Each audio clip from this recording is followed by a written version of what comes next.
We're here to bring a new type of news show. New insights, new styles, and new topics every day. We are News Generation. Bringing news just for you. It's Wednesday, August 5th here in Seoul. I'm Isujin, and this is News Generation. Joining us today is Hayu. Good here today. Good to have you also Niles with us. Good morning. And both are here to speak on behalf of people in their 20s and 30s.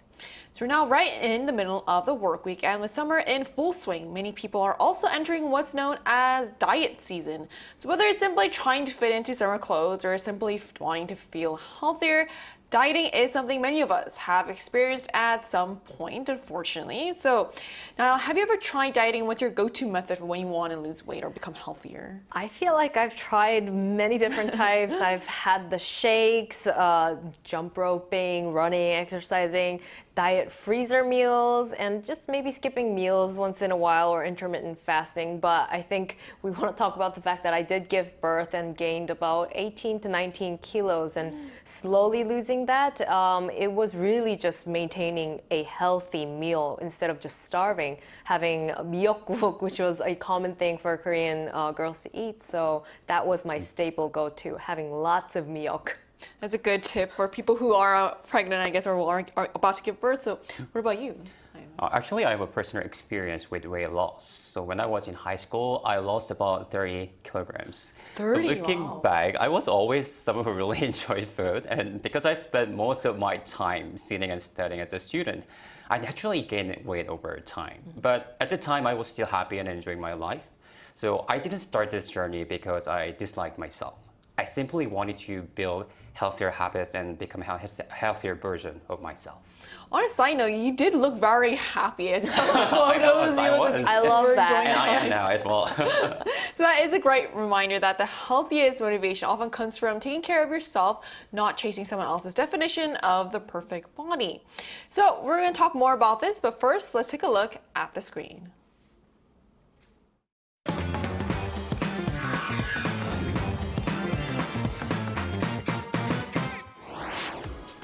With swim season upon us, many people are feeling the pressure to get in shape and achieve their dream summer bodies.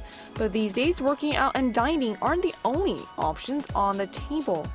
Weight loss medications have surged in popularity, with celebrities and everyday people alike turning to injections as a new way to manage their weight. So today on News Generation, we take a closer look at the latest buzz around weight loss injections, how they're being received in Korea, and what our guests think is the best way to achieve a healthier lifestyle. Just as we saw in a video, weight loss injections have quickly become one of the biggest health and beauty trends around the world. And what was once considered a treatment only for specific medical needs is now gaining attention as a new approach to weight management. So before we talk about the trend here in Korea, let's first look at how these medications actually work and why they become so popular globally. So how do these weight loss GLP-1 drugs help people lose weight? Yeah, as you mentioned, these have become the latest booms, and it includes things like Saxenda, Wegovy, and Maunjaro. And GLP-1 is actually a natural hormone that's in the body to suppress the appetite. And these medications mimic the effects of the GLP-1 hormone, so it would reduce hunger, help people stay full longer, and supports weight loss by lowering calorie intake itself. And since these medications became available, adult obesity in the United States has fallen from 40% to 37%. This actually represents a significant reduction of approximately 7.6 million obese adults. Right, so it is interesting to see that these medications are not just a global phenomenon, but also they're making actually a pretty big impact right here in Korea. And the growing demand shows just how much interest there is in finding new ways to manage weight.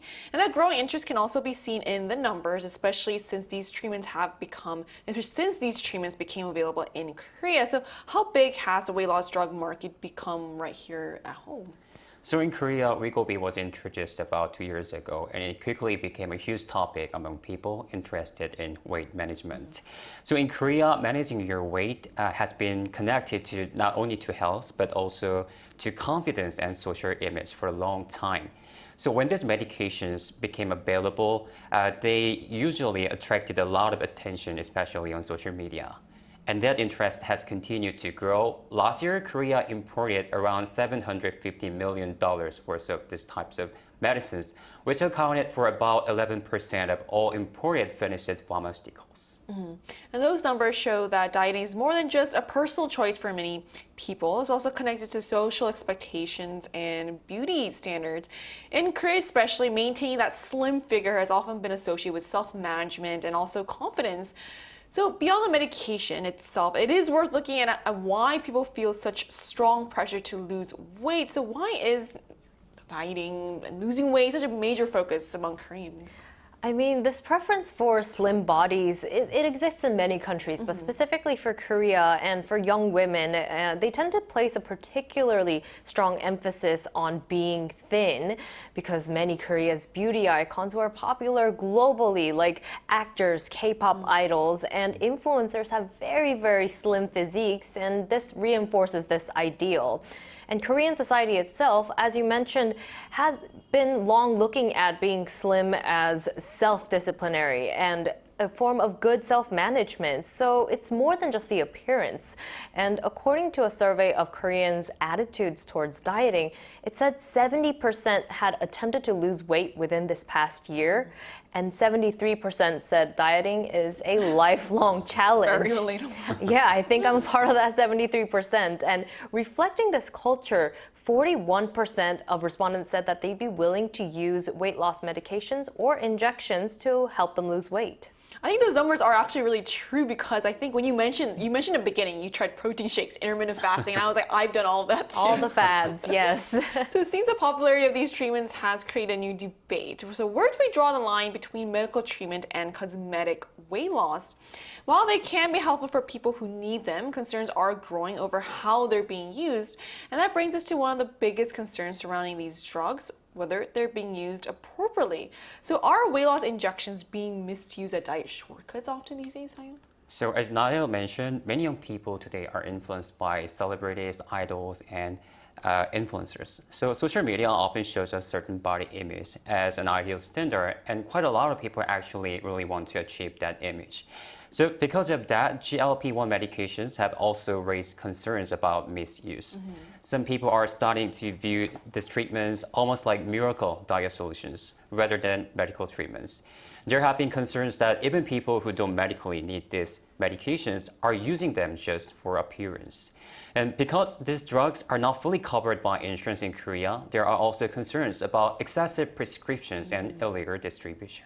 So while these medications may offer a new option for people struggling with obesity, they also raise questions about lifestyle, health, and how we define the best way to lose weight. And ultimately, choosing a weight loss method is a very personal decision, and everyone may have a different perspective. So now I want to ask you, so say you became obese, would you consider using or turning to weight loss drugs? You know, I wouldn't be completely against it. And for some cases, it really is necessary. I did have a friend who really struggled after some steroid treatments. And sometimes it's about that swelling, and it's not even about how much you're eating. And it's so hard to tackle beyond just a few kilos. But I think the key thing about these drugs is that you take them, and while you are reducing your diet a little bit, you do need to exercise and maintain it so that when you do go off the drug, that you can maintain that lifestyle rather than bouncing right back and then going back to the drug once again. So it's buying you that time to build a certain type of lifestyle. Right. So what about you, Tayo? Well, personally, I would be very cautious about using weight loss medication. From my own experience, I learned that losing weight is not just about changing the number on the scale, but I think it's about building healthier habits that you can maintain for a long time.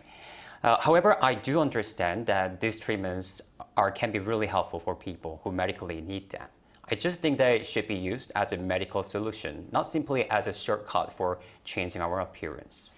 Right, I think many people could agree with that. So, with weight loss medications becoming a major topic of conversation, people have different opinions on whether they're a helpful tool or simply a shortcut. And that's why we wanted to know what our viewers would be most excited to experience or what they would be willing to turn to this. So, we ran a poll on the Arirang YouTube channel asking, would you use weight loss injections or medication? Here's what the results showed. So the majority, 63%, said they would not use them, while 27% said they would consider using them only if they became obese. Another 10% said they'd be willing to use weight loss medications even if they were not obese.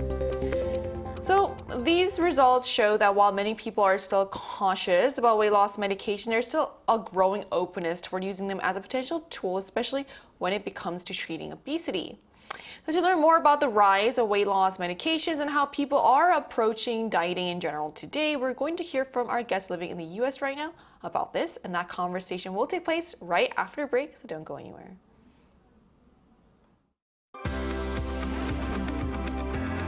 NewsGen wants to hear from you.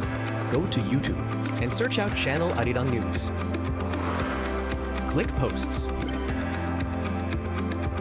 and cast your vote in the poll. Make a new type of news with us.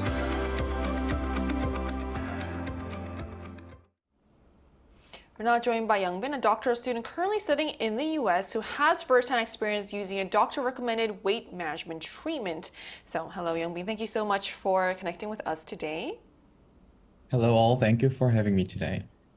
All right, Youngbin, so what led you personally to seek weight loss medication as a health option, and what was your experience like going on these medications? So, the main reason is that I gained more than 40 pounds after I came to the US to study, and I wanted to lose it before my job market season started. So I started a strict diet and 2 or more hours at the gym every day, and I lost about 20 pounds, and I hit a plateau.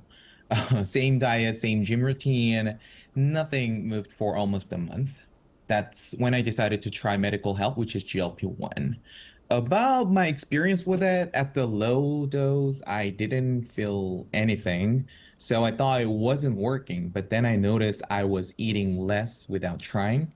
I'm on the third step now, 7.5, and this is where the side effects show up to me. The nausea lingers, and at this point, I don't think about food at all. And also, about a day after the weekly shot, I get so exhausted that I plan a nap for the next day. But it got me out of the plateau, so I am happy with it overall.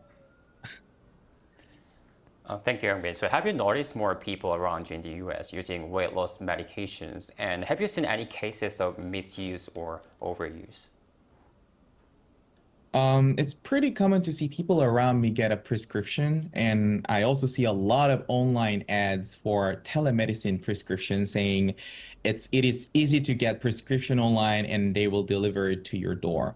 And as for misuse, I've heard it. It used to be much easier to get prescribed and covered, basically if your BMI was over 30, but unfortunately, my insurance denied it. Part of why it got harder is that a lot of people were getting these drugs for purely aesthetic reasons. And now that the pill versions are approved, access is much wider. So I would assume the misuse numbers have gone up too. Personally, though, I believe obesity is a serious medical condition, and treating it like a cosmetic choice is main part of the problem of misuse. All right, this is the last question we have for you today. So, what is a dieting trend that you've seen in the US or elsewhere that was very shocking to you? And what would you say is the healthiest way to manage weight?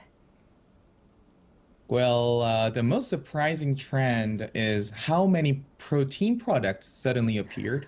After the GLP-1 boom, the food industry here started putting out protein version of everything. Even in my favorite coffee chain has a lot of protein options now. What surprised me more is that a lot of them are still basically sugar or carbs with some protein added. The industry caught on fast to the fact that GLP-1 users are told to eat more protein so they don't lose muscle. As for the healthiest way, I am still, working on it. I think it's still working out and eating clean. Sounds like a very much a cliche, but I believe it. The thing is, when you're already doing all of that, and if you hit a plateau like I did, GLP-1 prescription is a reasonable option. I lost another 20 pounds in 10 weeks, and also my blood pressure came back to normal, and working out got much easier. So I believe medication isn't a replacement for the work. It gives you a chance to get healthier, and then you keep building from there. Right. So before I let you go, I want to ask you, so you mentioned you've experienced nausea. So do you think GLP medication is something you still want to continue, or do you want to try? Like you mentioned how like the pills have been approved. Is that something, another option that you'd consider? Um, Personally, it is bearable, basically. It is not, for me, it is not really severe problem. For me personally, the most surprising thing is that I always feel super tired after a day. I mean, after the day of I getting the weekly shot. So if you're plan ahead and if you know that type of like a nausea or like tiredness is coming up, if you're plan ahead and ready for it, I think GLP-1 medicine is a still the best option out there if you really wanted to lose your weight with some medical help. That's what I believe. Right. All right. So it was so interesting to hear a first-time experience. So thank you so much for coming on today, Yongbin. Thank you. Thank you. Thank you so much and have a great day. You too. So we heard different perspectives from someone living in the US, and that gave us a glimpse into how dieting culture can vary across countries, and we also heard a first-hand experience of what GLP treatment looks like. But regardless of where we live, many people face the same struggles when trying to lose weight. So what do you think is the hardest part of dieting now? I mean, I think it's the mental game, right? It's not about the actual hunger, but constantly thinking about every type of food that you could be eating. It's like self-torture, but in that way, the GLP-1 drugs that we've been talking about perhaps really helps you maintain that as well. I think for me, whenever I diet, I see great, like delicious looking food and I have to stop myself from eating. It's actually just kind of makes me kind of sad. Everyone is always partying when you're on a diet. That's just the universal rule. That's why it feels like. So what are your thoughts on this? That's quite relatable because I love food first, and then I'm the kind of person who thinks like almost every food in the world is so delicious. So for me, the hardest part was actually not exercising, but controlling my eating habits. That's so true. Right? I can relate to that. And one thing, I think social situations are also very challenging. So when you meet friends or have company dinners, it's not really easy to say like I'm on a diet, so I'm not going to drink or eat anything, right? So whenever I overeat or drink too much, then the next day I just ask myself, okay, so what was so delicious that day higher? Then I just go back to the gym and then continue my healthy routine. Right. So losing weight isn't just about knowing what to eat or which methods to follow. It also involves daily habits, emotions, and even social situations. So with so many different approaches from dieting and exercise to weight loss medications, the question remains. So this is the big question. So what do you think is the healthiest way to diet now?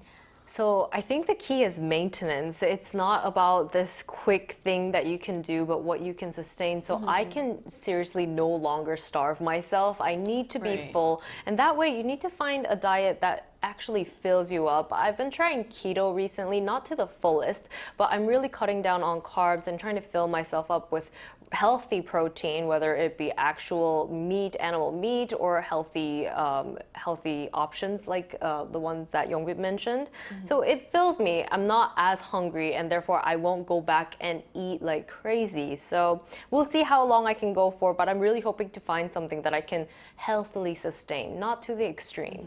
Right. I think sustaining that pattern of life is the most important part. And making sure you feel full is, I think, really important. So, you've lost 30 kilos. So what is your the healthiest way of dieting? Well, for me, I think the best approach is like creating a healthy lifestyle that you can maintain. I think it's about like having balanced meals, exercise regularly, and building healthier habits that you can maintain in the long term.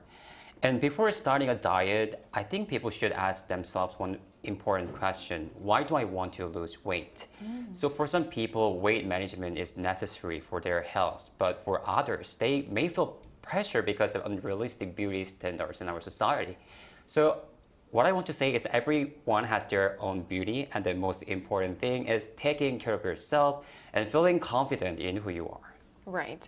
So weight loss medications may be changing the way people approach dieting, but there is no real one-size-fits-all solution. Whether it's medication, exercise, or lifestyle changes, lasting results still depend on building healthy habits. At the end of the day, the goal should be better health, not just a lower number on the scale. And that brings us to the end of today's episode of News Generation. But News Gen will be back tomorrow at 10:30 a.m. Korea time with more stories and discussions. A big thanks to Hire. My pleasure. And also Niall. No problem. And to our viewers, thank you so much for watching. And remember, the healthiest thing to shed might not always be kilos. It might just be the weight of unrealistic expectations. We are News Generation.